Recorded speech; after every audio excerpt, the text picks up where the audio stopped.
You're listening to the We Are Libertarians podcast network. Find all of our shows at wearelibertarians.com. Welcome to the Chris Spangle Show here on the We Are Libertarians podcast network. I'm so glad you're here, and I started plotting out a show on the debate and then pulled some clips. And then all of a sudden it was about Biden dropping out, and then Chevron deference got killed, and then, Biden can kill Trump with immunity, and I don't think he did, but we'll never know. And then all of a sudden Trump gets shot, and now Biden's still going to have to drop. Every single day is we didn't start the fire here. Every time I try to figure out what we're going to talk about. But this is the show where we're just going to talk about the state of the race here for a little bit and try and get caught up, because by the time I publish this episode, it will be dated. Stay tuned here on the Chris Spangle Show. Hey, welcome back to the Chris Spangle Show. Let me introduce my co-host for this episode. It is Rinehold. Rinehold, I'm just exhausted. I've been reading. For me, I apologize to the audience for not having been here regularly. We are about to correct that. Everything in my family is finally stable. And things are very good, but we are at a point where I have to wade back into the news, and so I've been reading the news every day for a month and a half just to try and get caught up with what's been going on in current events to continue doing this show. And then it's just like you go, well, all right, let's talk about that. We'll do this show on Thursday. You say that on Monday.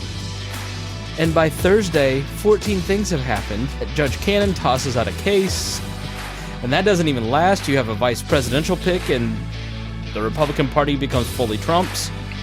It's just amazing all the stuff that's happening right now. It's hard to keep up. Yeah, I was going to say, how are we going to find anything to talk about? Yeah, I know. So quietly. Here's the deal. Folks. My wife, we are leaving for a week's vacation tomorrow. And my wife scheduled some dinner with some people I don't know, which I don't like to do. Rinehold's known me a long time. I'm not a socializer, am I? More so than I am, but not as much as some others. Yeah. I haven't packed, I haven't done laundry, I need to clean the car, I got to do a podcast. So we've got 45 minutes. This is the 45-minute window in my week, this week and next, to do this show. So we're going to jam pack as much as we can in. You're old. And so is it always like this? It just feels like we put a brick on the accelerator in 2007 and never let up. Has it just always been like this? You go in cycles, right? You got to remember the 60s and 70s were like a similar time frame where everything was just crazy, right? Two people shot at Gerald Ford. Why would you shoot at Gerald Ford? Oh, I started looking. I looked up the list of attempted assassinations. I think you'd be surprised at how many there have been in the last 20 years that we really don't know or talk too much about because they were thwarted. I keep seeing this in the news that we are living in unprecedented times of political assassinations, and we've actually had a brief respite since Reagan on attempts, but even then you've got Gabby Giffords, you've got Steve Scalise, you've got Brett Kavanaugh. There was an attempt on him in the last year. I don't even think people realize that one really flew under the radar in the middle of a bigger news story. There was ricin sent to Obama that got caught. There was bombs that were sent to a lot of different leaders, including Hillary Clinton. There was a lot of different attempts. There was one assassination attempt where I forget which president it was, but they were going to drive over a bridge in another country, and they were diverted at the last second by Secret Service because there was a bomb on that bridge. It was going to blow as they drove over it. So I guess there was an Iranian plot on Trump too. Mm-hmm. There was. So there's a lot of stuff going out there, and everybody's complaining about the Secret Service. And I think for the most part, they've done a good job, but this case, not so much. The problem is they have to be perfect. You have to be perfect all of the time. Now, this is a huge, I'd say scandal. I don't use that word very often, but I understand they're stretched thin. Right, they've got the RNC convention. You've got a lot of people in a lot of places. Like the woman that everybody's making fun of is the DEI hire. She was actually, I saw Eric Trump speak, and he said she was actually my Secret Service agent for 3 years. She's a top-notch agent. Everybody should leave her alone. I'd never actually heard Eric Trump speak or give an interview, and he was not like Don Jr. I thought he'd be like Don Jr., who's just like, everything is amazing and perfect. He's so over the top, but CNN grabbed on Judy. What do you think of the Vance pick? It's an incredible pick. It's amazing. It's just the greatest pick of all time. He's like his dad, but Eric Trump seemed to actually talk like a human. But I don't know. I think when you've got... I know I was on the Pat Down. We did a bonus episode. Dion is convinced this is a Trump hoax, that he made all of this up, that it's all too convenient. We obviously are libertarians, so our social media is nothing but conspiracies of the deep state, and Laura Loomer's tweeting out that BlackRock and all these people are... I will give those sides the benefit of the doubt. We are anti-conspiracy theorists in general, but... I will say it's hard to look at this and not go, yeah, I can see why people doubt this. There's just too big of gaps here. There's a lot of gaps, but there's that mindset that I always live by, is that never assign to conspiracy what you can attribute to incompetence. Yeah. And I think there's a lot of incompetent stuff that happened here. Like I'm reading that they noticed the shooter like 20 minutes before he took a shot. And I know they couldn't assume that he was going to shoot. He didn't know if he had a gun or whatever, but at some point you have to say, okay, here's a danger. Let's prevent Trump from coming out and investigate. There was some balls dropped. Let's put it that way in this whole thing. I think if there was an actual attempt by the CIA to kill Trump or some deep state to kill Trump, they would have killed him. It would not have been just poisoned. They wouldn't have picked a 20-year-old kid who couldn't get into his shooting club because he was too bad of a shot. You know what I mean? Let's put it this way. Vladimir Putin actually kills his opponents. Mm-hmm. And Vladimir Putin does it when they go on vacation. He slips some polonium and toxics and poisons them with radiation to death. Or shoots down their plane like they did just recently, right? Right. Or the Iranian, the helicopter malfunctioned, right? That's how the states that actually murder their opponents do it. Go check on a list of all the people that have been assassinated by the Russian government, and especially the ones since Putin got into office. It is like 35, 40 different people. So why wouldn't, if the deep state, if BlackRock and the CIA were going to team up, why wouldn't they just compromise one of his Secret Service agents and shoot him with some sodium pentothal or whatever you do to kill somebody to make their heart stop and make it look like a heart attack? Like, why would you risk Why would you risk civil war by shooting him in the head on live streaming? Like CNN hadn't apparently covered. Like, it's these little facts that are probably not true that get out there. He donated to a Democratic PAC, which turns out not to be true. Or CNN has not aired any of Trump's rallies except for this one. The new one... The only one he did live, yeah. The new one that may or may not be true is this building was just bought by a major donor to the DNC and a big conglomerate. I look at it and go, if the deep state was going to kill him, there's a lot. Let's just play the what if game. What if Donald Trump had been killed? Because Tad, who's much more in tune with the alt-right and the kind of the darker regions of the internet than you and I are, he's like, civil war would have been on the table. Like, it would have been, they've killed him, let's get to shooting. Yeah. I don't know. I find it hard to believe that, like, the right, everybody's afraid of these right-wing militias. They're the most in-control people on the planet. They're just unhappy. But I don't know that anybody's going to give up their $175,000 truck and $500,000 home in the suburbs to go shoot for Donald Trump because he just got killed. But what do you think? Why would you do it in such a way? Like you said, he eats McDonald's all the time. All you have to do is give him an apparent heart attack, and nobody questions it. Yeah.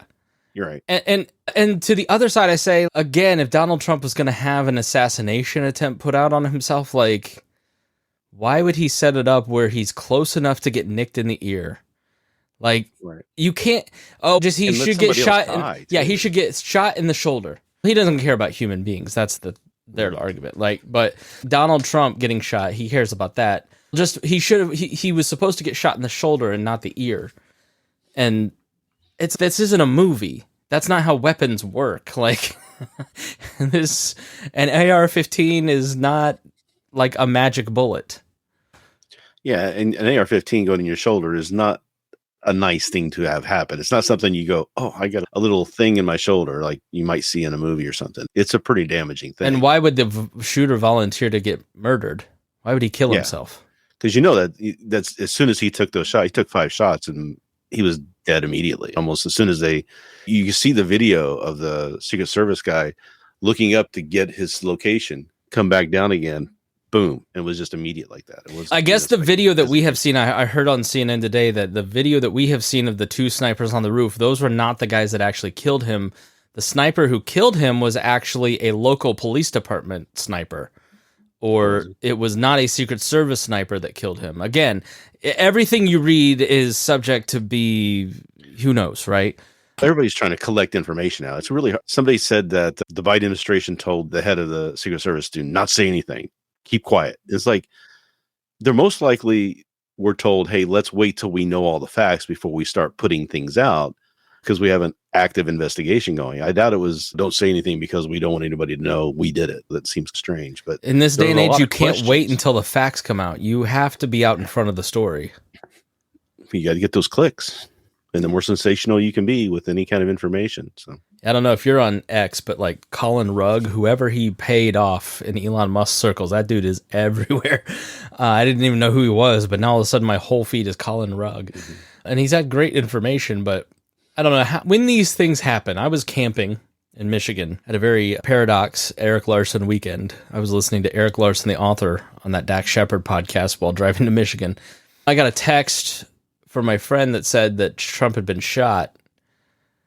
And so, I didn't have good cell signal. I'm like, what? And you just go on, and I saw 4 people identified as the shooter. We haven't learned that lesson. Mm-hmm. How many people have to jump off a bridge before we stop doing that? And people put out all this information that's just totally wrong, or they spread information because they want to they're natural to go, I found what's going on. I want my friends to know what's going on too, because this is breaking news. But some of that just, I don't know. Sometimes you just have to go, let me take a beat. And it doesn't even matter if it's CNN tweeting it out, because they're getting stuff wrong in these situations. You have to just not do a thing. Well, and the problem with that is that you don't want to appear to be the one who's taking too long. Like Elon Musk is out there saying, see how great X is because the corporate media takes so long to put out information, and you can get all this information that's on X. And yeah, sometimes it's wrong, but it gets corrected quickly. And I'm like, those corrections don't ever really take effect, right? You correct it, but everybody still goes with the original nonsense you put out to begin with. Yeah, sorry. Producer Squish just came in, and she's 5 now. She's going to school in a couple weeks. Are you excited? Hey. Scared. You're scared? Don't be scared. Oh, Squish asked me the other day, she goes, is the president like Jesus? So is the president like Jesus? No. The president is not Jesus. The president is very much not Jesus. Let's talk about how this changes the race, okay? Obviously, the shooting happens Saturday. The Republican convention starts Monday. And I know they ripped up all their speeches, rewrote everything. We're not talking about Joe Biden. And I will say this. I heard Kamala Harris give a speech today. It's a lot different than what I'm hearing of these speeches at the RNC. The RNC is the better days are ahead. Here's what we're going to do. Here's blah, blah, blah. Some Biden talk, but Kamala Harris was just, you remember the criticism of Obama in 2012, how he's going to murder your grandma. She'll be eating dog food. We're going to kick her down the stairs. If you don't pass Obamacare, they're going to take it away from you. That's how it felt. It was very reminiscent of that. Trump gets elected, then all of a sudden, this is going to happen, that's going to happen, this is going to happen. It's feeling hopeful listening to this stuff. But I saw a lot of stuff at the RNC that was much more, Biden's responsible for every bad thing that's ever happened, and Trump's the only one who can save us. Yeah. Type thing. But the reality of it is Trump is a changed man, Dennis. Here's what you need to understand. This changed him. He's more religious. Now, I'm not going to discount, and I'm going to treat him like he's a human being. I'm sure this messed him up in some way. It had to have. I get that he probably doesn't have a lot of access to his own emotions, but you can't not have something like this. We're presuming it's real and he's not in on it, okay? I would imagine it would change you, and he has seemed very muted. But, if you're falling for this whole thing like he's going to be a different person after this, I got a bridge to sell you in Arizona. Or whatever, oceanfront property in Arizona to sell you. Yeah, and his true social posts haven't been very much different than they have been before either. So a Yeah. lot of unhinged rantings on there, but it almost to me would seem that it might goad him into being more of him than, like this may be my last shot. I'm going for it. And I think that's really what a lot of people are missing with what he plans to be doing. Things that stopped him the first time he was in office. He's going to try to eliminate a lot of those things. I think he's going to do that anyways, like regardless of this. Like in terms, I think he's going to double down from it. Yeah, I don't think it's going to make him a softer person. No, if you look at his mental makeup and you go through historical examples of people that have gone through something like this, they become more egomaniacal. They become more cultish. I mean, put on your HBO cult documentary hat. Like, those guys don't get less culty after they've survived something like this. You don't think that God Almighty has spared you to just become think less of yourself. So, fire trucks are on the street. They always go to that one house. There's a house like 4 houses down. It's the same house, same dudes.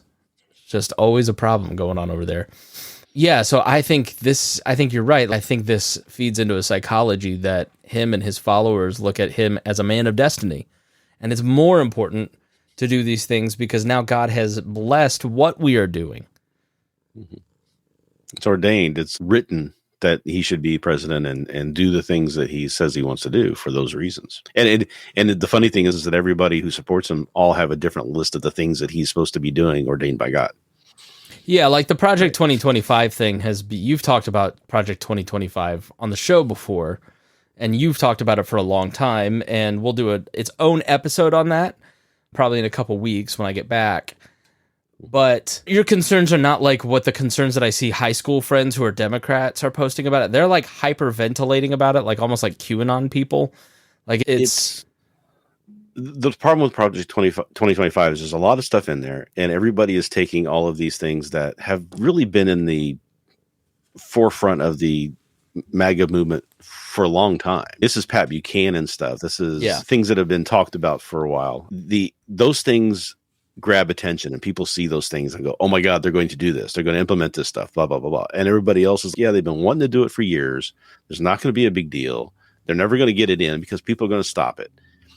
But what they're not catching, and the people on the left and the right are both ignoring, is that the plan is in place in order to make it possible to do some of these things, because the goal is to eliminate anybody in the executive branch who would stand up and say, no, you can't do that because it's against the Constitution, or no, you can't do that because it's illegal. It would be replacing everybody with people who are loyal to Trump, where Trump says, hey, go do this. Like Esper was told to shoot at protesters, shoot them in the leg, because don't kill them, but shoot them in the leg, and that'll stop it. That'll stop the protesters if you shoot them. And Esper said, no, we can't do that. Now, if you put somebody in place who says, okay, whatever you say, sir, because you're Trump, you're and the president, following you, and I will do it. And so he could do that sort of thing. And now we have no way to actually prosecute him for doing that sort of thing. It would be completely legal for him to do. That's another story. We can have another. Yeah, no, I think what people are missing is that the imperial presidency has been on a long march for a very long time, for 100 years. Mm-hmm. And this was the Tea Party argument against Obama and his expansion of executive orders. It was the Democrats' argument against the signing statements by George Bush, right? Like, it's these little cracks in the dam. And where something like the Project 20, like, it's not Project 25. Here's what you have to understand about the Heritage Foundation. Donald Trump does not care about the Heritage Foundation. He doesn't care about, what's the guy that runs it, Roberts. Like, this is a fundraising operation. What they did is they took the wish list of the right, put it in, and got a bunch of people to co-sponsor this project. Because what has happened is, because Trump is essentially about Trump and doesn't really have a political ideology, there's all these people like Tucker Carlson and the Heritage Foundation and Oren Cass and Sohrab Ahmari that try to put some sort of philosophical or political governing structure to Trump. Trump, just his main motivating issue is immigration. Everything else he doesn't really care about. He just, whatever the last person who was in the room decides to tell him is what he's going to do. And so let me finish. The Vance pick is like the perfect analogy of how Trump governs and will govern, Mike Pence didn't do what he wanted him to do on January 6th, and so he replaced him with someone who will do what Donald Trump wants him to do. He will vote or violate the Constitution in order to do what Donald Trump wants. We get to the end of this term, and he says, you know what? The Constitution as written says what the Constitution means in that amendment is that you can't serve 2 consecutive terms as president. Right? Not 2 terms total, but 2 consecutive. And he loses the election because voters go, we've had enough Trump after 8 total years of Trump. And they get back to the January 6th moment. Vance is going to do what Trump wants him to do. Now, he wasn't going to pick Vance. He was going to pick Doug Burgum because Doug Burgum was going to give him a ton of money because Doug Burgum's a rich guy. He's governor of North Dakota. Marco Rubio was the front runner, and then Tucker Carlson calls him and says, you want to do these things with Ukraine. Marco Rubio is a war hawk. The deep state will assassinate you to put their guy in, and that scared the crap out of Trump. And so so Marco Rubio's out. So then he goes to Doug Burgum, and then they have these meetings the night before the pick and on Sunday night, and he's decided it's Doug Burgum. Donald Jr. gets wind of this. Eric and Don Jr. go in and say, you can't do this. It's got to be Vance. It's got to be Vance. And they were just the last person to talk to him. And they convinced him he's the loyal guy to you. And so this pick, the vice presidential pick, is really inconsequential, but it's always a great understanding of how someone will govern, right? Barack Obama needed some wisdom, and he didn't have a lot of political experience, and so he picked Joe Biden. Mitt Romney wanted to be really efficient and make government efficient, and so he picked someone who he liked, who he thought he could work well with, that understood his philosophy, in Paul Ryan, who had a lot of experience in the Congress. It tells a lot about the psychology and the way that they're going to govern. And so the Vance pick, I think, is instructive in that it shows you he's going to do the last thing somebody tells him to do, except for immigration, where he's going to go as hard as possible. When you see signs, Rinehold, at the RNC convention that are not hand-painted but campaign printed that say mass deportations now, or whatever it was, I think that's a really good indication that if you're looking at the list of Project 2025, that's where they're going to start. It's what he was really big on and what he did terribly well or terribly, regardless of how you view it. I think immigration is going to be the place that they start. That's the thing that Vance is talking about, and that's the thing I think we'll hear a lot tonight when he accepts the nomination. Yep. And the other thing about 2025 is that it's not just fundraising, but it's also building a database of people, right? So this whole process that they started a year and a half ago, when they put this out, is that they put in there that we want you to put your name in the hat to be a part, because we're going to replace 50,000 people inside the executive branch, people who are protected, but they're going to put in the executive order that Trump put in right before he got voted out last time. Yeah, read the book Fifth. Have you read Fifth Risk by Michael Lewis? I have not read that. Okay, where he basically takes these functions of the government, like the Coast Guard or the Hurricane Service, and explains how these agencies that we don't know anything about perform exemplary functions. The market couldn't make these things work, so the government has to do them. And Trump put in loyalists that destroyed these agencies. And so it's like a really interesting book. As a libertarian, it was pretty challenging. But right. It outlines exactly what you're talking about with specific examples. Right. And so what they're doing is they're collecting a list of all these people. And these people are only going to be put in place if they prove a loyalty to Trump. Right. That's the goal, or whoever the Republican president is, because that's how they write those things. But it's going to be whoever's loyal to him is going to get these job offerings, not whether they're capable to do the job, etc. They're just going to put in yes men, and then he's not going to have anybody to push back on him. So that's that building of the database, so they can hit the ground running day one to start replacing people, is the overriding goal of that Project 2025. It's right in the front. It's what it states. All right, so we're talking like Trump is inevitable. I look at it and I go, he's had a really good week. He's had a really good couple weeks. Here's a guy who in 2021 nobody wanted to touch because he was so toxic, and now we're in July of the election year, and he seems inevitable. But man, a week and a half is a lifetime, right? Yeah, remember the last podcast we did together when we were talking about how everything was going great, where Trump had got convicted. He was going in trial. He was getting convicted for the 34 felonies. He was losing all this stuff was happening. But the problem with that is that all turns around immediately when you've got a Supreme Court that's willing to just do whatever, right? And you've got judges who are willing to do whatever. Things change, right? That's just the way it goes. And it's going to change again several times before we get to November. We think everything's set in stone now and it's just going to fly through till November, but there's going to be a bunch of things that's going to happen between now and then, including the fact that we may not have Biden running by the time we get to the Democratic National in the last 24 hours. And that's the amazing thing to me, is that with everything that happened with the assassination attempt, all of a sudden everybody just stopped talking about Biden for 4 days. And it seems like if the Democrats had just shut up, that all could have went away. But the thing is, pushing and doing everything he could to get himself out there and show himself capable. He was trying to override the bad, and it didn't work. But when all of a sudden you've got the Democrats, the leaders of the party, starting to come out and saying, nope, he's going to be gone in a week. He's finally realizing he needs to go, and he gets the COVID, and all this stuff's now looking inevitably like he's going to say, for health reasons, he's going to step down. Here's my conspiracy theory. Okay.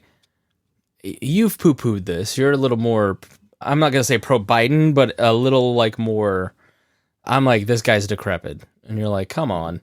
Correct me if I'm wrong, but I feel like you're a little bit more forgiving of the man than I am at this point. I know he's gone downhill. He's gotten older. He also has a lot of challenges that he has to deal with that people misinterpret to be other things. But that doesn't mean I think he's where he was 4 years ago. No way. This job takes way too much out of you. Trump's not anywhere where he was 4 years ago either. But no, for sure. But if you look at the debate performances from 12 to 16 to 20 to 24, it's striking. Mm-hmm. His decline, especially in the last year. I think the last year, 6 months have been bad. And I honestly, I don't know what it is, but it's like, you'd see Donald Trump or Don Jr. or some right-wing page like DC Drano post some like Joe Biden wandering around the stage, like the Clooney fundraiser that George Clooney wrote the New York Times op-ed saying he should drop out. That was a big one where he's like wandering off stage and Obama grabs his arm to pull him off stage because he's a little lost. That was like 2 months ago. And you'd see those things, and if you had been paying attention to the news or just to like politics, you'd see, all right, this guy's not where he was 4 years ago, which wasn't great 4 years ago. Remember how old we thought he was and he was just staying in the basement? It's gotten to a point where it is a little sad. Like I just saw a video before we started of him almost kissing a woman that looks like Jill Biden. This was in the last week. Yeah, but Jill comes over and stops him and he's, oh, and he like makes a surprised face. Oh, like he didn't recognize her face. There was the video last night of him. He couldn't get into the SUV. It's just, he doesn't have massive arthritis issues right now. I understand that, but what I'm saying, he's much more foggy, and he has much more often those occasions of being very foggy, as it were. I'm not sitting here saying, oh, he's ready to go and energetic and the man he was 20 years ago. No, that's so. Yeah, but Rinehold, excuse me. Here's my pushback on that. I think in 2020, when Ryan Lindsay was making the stuttering argument, I went, oh, okay, I can be forgiving of that. Because you could, and even in the last 3 years, you could go, all right, maybe he just isn't a great speaker, like George Bush wasn't a good speaker. Maybe it is the stutter. Maybe it's just he's a little stressed out. It's gotten to a point in the last 6 months where it's a little bit worse. And the thing that is telling is that it is not me, a podcast host who leans right, saying that. What the people that are saying it right now are Barack Obama, Nancy Pelosi, Chuck Schumer, some of his closest aides. It is everybody but Ron Klain and his wife and Hunter. It's everybody who has in his immediate circle, and even some of his closest circles are now leaking to Axios and the New York Times and other places like, yeah, we're a little concerned, which makes me look at this and go, all right, why did you schedule a debate before the convention. I've never heard of that before. Right. And is that his people saying, we can't get him out of the race? What if we put him on display and the world sees it, which triggers a conversation? And then after the debate, to make him look like he's good, we're going to force him to do 118 events in 3 weeks, which I think is the number, with a ton of interviews. He's on BET last night talking about, he look at all the heat I'm getting for Secretary of Defense, black man. What? I almost look at it like his closest advisors in his campaign have set him up to fail, and that makes you go, is that on purpose? So Barack Obama can shove the knife in his back? So a lot of things going on here. First of all, if Trump had not ran and been poised to win the nomination fairly handily, it looked like, I don't think Biden gets in there. I don't think he reruns again. They failed miserably when they picked Kamala Harris to take over and be the new face of the Democratic Party and be able to run in 2024 instead. She didn't do well. They didn't put her out the way she needed to go. She stumbled at the beginning, and they just gave up on that. So that cost him there. So now they're running into Biden wants to run again now because he feels like he's the only person who can beat Trump, and we need to beat Trump. And that's his goal, and he wants that to be his legacy. But he's ruining his legacy by not holding to that initial standard of saying he probably wouldn't run again. And now, if you go back, he apparently didn't say, I'm not going to run again. He said, I probably won't, or we'll look at it then. Yeah, I think the phrasing was, I want to be a bridge to the next generation. Yeah, and people, what they wanted to mean from that, right? But that would have been the smartest thing for him to do, because there was already problems with him and his age then. They should have pumped up whoever the VP was, and that person should have been a person who they wanted to be the face of the Democratic Party moving forward. And they just did not do it. So now they're scrambling, because now they're going to have to find somebody who could beat Trump at short notice and make that happen. The other thing too is a lot of people who are saying that they don't think Biden can beat Trump, and they're not saying it because they think he's addled or whatever. They're just saying, I don't think he can beat him. So the polling's just too bad. Yeah, the polling's bad, so we just got to get him out of there. So they're just throwing him under the bus. If the polling were good, he'd be fine.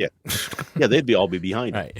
Yeah, I think that's the cynical part, is that you've pointed out that it's exactly right. These Democratic elites only care about this because he's losing.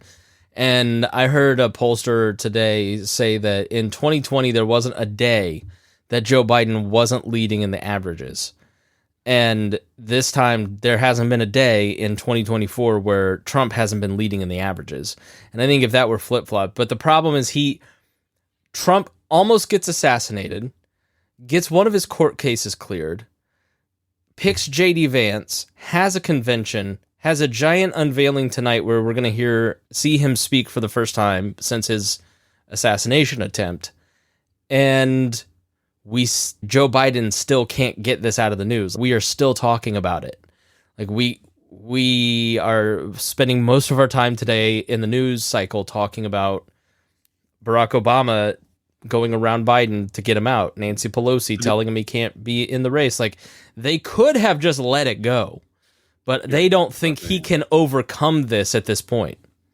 And the other question too is, does this actually help keep Trump from having that bump by keeping Biden in the news? The whole Biden thing. If they've made the decision that Jonah Goldberg had thought a couple weeks ago that they had made the decision that they would all stick behind Biden, and then a couple weeks later he would say, look, I'm having some health issues, and because of that I'm deciding not to run again, and quietly go away, right? So maybe they're just changing the plan that they had in order to get this back in the news, to take away from the heat of Trump and the RNC, because now people are talking about Biden all the time instead of really focusing on what he's saying and reporting on it. Yeah. One ironclad rule of the 2020 election was that whoever was the topic of the news cycle was losing. So the polls would start to crater. And that's why Joe Biden went to the basement and never came out. And he let Trump be a fool when he got COVID, let him be a fool in the middle of the George Floyd stuff, let him be a fool, and just would say, I've got experience to fix this. Let me know if you need me. And then he was taking, remember all the press was upset, and Republicans were needling him for being Sleepy Joe because he was like capping his press at 10:30 in the morning or something in 2020. And that's basically what he probably should do, is just let Trump be Trump. And I know this whole act of he's a new person, we're all about unity, it's all going to be different now. I'm not buying it. Because not gonna happen. No. Any type of you're already seeing it. When politicians talk about unity, they don't mean for themselves. When politicians say we need to lower the temperature, they mean you and they mean me. They do not mean themselves, and they do not mean their campaigns or their opponents. Their opponents need to be quiet. Yeah, you be quiet. Like Trump hasn't for so many years just been pushing that. Look, just January 6th and beyond. It's just amazing that they're like taking the high road at this point on this. Joe Biden, and to the counterpoint, like Joe Biden gives an oval address about taking down the temperature and then goes on TV the next day and says he's a fundamental threat to democracy. And you're just like, dude. All right, let's address this shooter. I can guarantee you, was not influenced by Joe Biden tweeting out the word bullseye. I can promise you he probably never heard Joe Biden say that he was an existential threat to democracy. Maybe, but I'm highly doubting it. I'm guessing we're not finding out what we normally find out, which is he's a deeply troubled person who shot her because grammar was messed up, or Loeffner and Gabby Giffords, or a complete lunatic influenced by politics. Yeah, the Steve Scalise guy is the only one of these mass shootings or attempts that I can think of that was actually politically motivated, and he was real crazy. I think the attack on Pelosi's husband was probably politically motivated. I thought he was schizophrenic as well, though. He was schizophrenic, but he was saying he was doing it to get to Pelosi. Now, whether it was because of the politics of the time or it was just the last name he heard, who knows? But there's a lot of that going around. But this shooter doesn't, from what I've seen, I guess they found some message that he put on a gaming website saying, look for the 13th. This is where my time shines. This is where I start, that sort of thing. I think from what I'm hearing, and this is just my initial take on it, and I will immediately back away from this if we find out anything else. So I'm just saying it right now. But I think he couldn't make it into that shooting club because he wasn't as good enough shot, and he wanted to prove them wrong. Oh, okay. That's an interesting I haven't heard about the shooting club. What is this? So he was wearing a shooting club shirt when he was shot, when he did the shooting. And there's, from what I understand, this is a lot of reading. You read a lot of different things, but apparently he was kicked out of the club, or he was not able to make it into the club because his shooting wasn't good enough.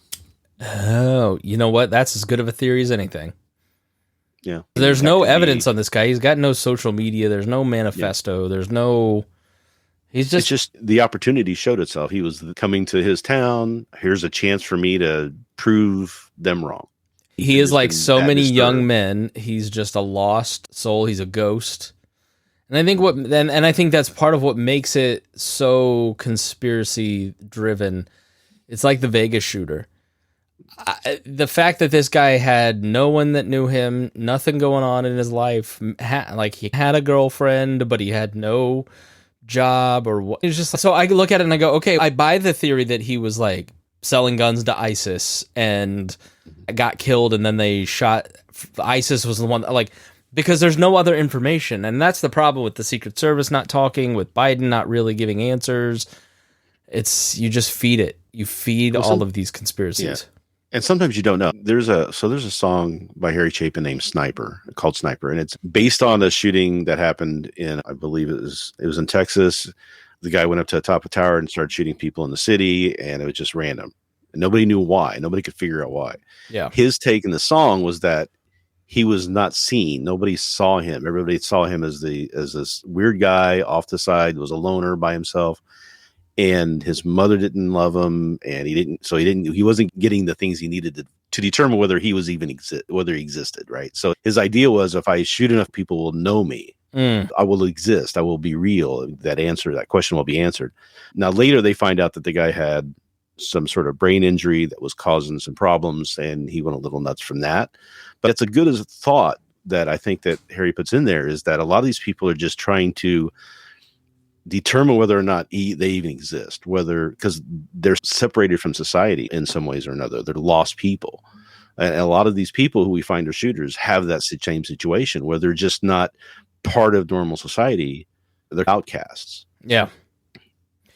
All right, look, that's most of our audience, so don't do anything stupid while we're gone. We'll be back in a couple weeks. Axios, I'll finish with this. Axios is reporting that Biden may drop out this weekend. Let's just finish with a prediction. Do you think Biden stays in? At this point, I don't think he does. I wouldn't have said that 2 weeks ago, but based off of the fact that they brought it back up again when they didn't need to, and they had the opportunity to quell all the stuff and get it out of the news, but they forcibly brought it back in. I think there's a plan in place that's being worked on. I agree with you, because having been a part of libertarian politics, but politics nonetheless at a high level, like, things take time to do things. And imagine how hard it is to take your grandpa's keys away. Now imagine that person is president and they've worked their whole life to be president. It's just impossible to get these people to give up power. Look at Dianne Feinstein passing away in office when she didn't need to be there. Ruth Bader Ginsburg. You're getting, if you don't like it, Democrats, then you should have convinced her. Yeah, I agree with you. I would have said Friday that there's maybe. And then I told Reagan on Sunday, I'm like, it's just Biden versus Trump now. There's no way he gets out. He's been saved by the bell. And the fact that this has come back with even more heat, you get, like, Adam Schiff is not doing anything and putting anything on record when he's running for Senate in California and needs those donors. Mm-hmm. He needs money.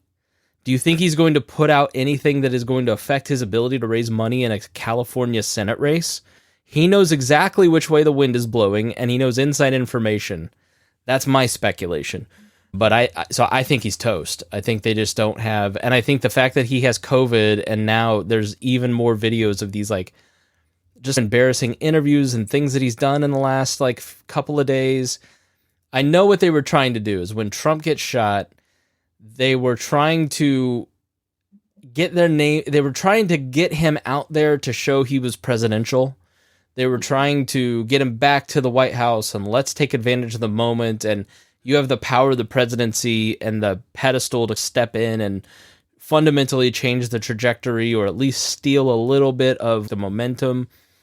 And it ended up backfiring. I think these interviews have just not helped. And look, I'm not rooting for Joe Biden to win. I don't think he should be president in any way, shape, or form. I think I think the American people have a right to vote up or down on whether or not Kamala Harris could be president. Mm-hmm. I just think fundamentally Joe Biden is not going to make it through 4 years, and the American people have the right to vote for Kamala Harris as opposed to voting for her at an abstention because she's the vice presidential candidate. Right. And a lot of things people don't get about this race, too, is that we have 9 to 10% in all these polls, 9 to 10% Kennedy voters. Yeah. That by the time it comes down to the election, they're not going to go Kennedy. It'll be 3%. So, yeah. So where do they break? And I think a lot of them were Kennedy voters because they just couldn't do Biden. It's vaccines. I guarantee you, look, maybe RFK's son did accidentally tweet out that video of Donald Trump saying he was skeptical on vaccines. No, he didn't accidentally. He says he did it on purpose. No, and then RFK is sick about it. Yeah. Or maybe that's like part of skullduggery on somebody's part. Because here's the thing, it's third party. I've been in a third party forever. It's always 10%. Gary Johnson was always at 10%. Our candidates are always at 10% in these polls because people hope, dream, and wish in July and August and September. Yeah. And then when they actually walk in to vote after Labor Day, they go, it's just too important to not let the other party win. I've got to vote for my guy. Yep. And that's why the stolen vote thing doesn't make sense, is because people do go home when they vote. And so the votes that the candidate actually do get are people that they activated. Somebody saw them on their ballot and went to vote for that person. So yeah, I've got to run anyways, but all right. Thanks, Rinehold. We are sorry this one is short. I know an hour for us is short, and I wish I could keep talking about this stuff because it's great, and I wish I could do a show next week, but I will be in the Outer Banks enjoying the sun, and I desperately need a week off. I'm burnt out. So we'll be back in a couple weeks, and we'll be picking it up every week or more from then on through the election, and we're excited about it, and we hope that you'll join us. On behalf of Rinehold, we say thank you, and we will see you again in a couple weeks.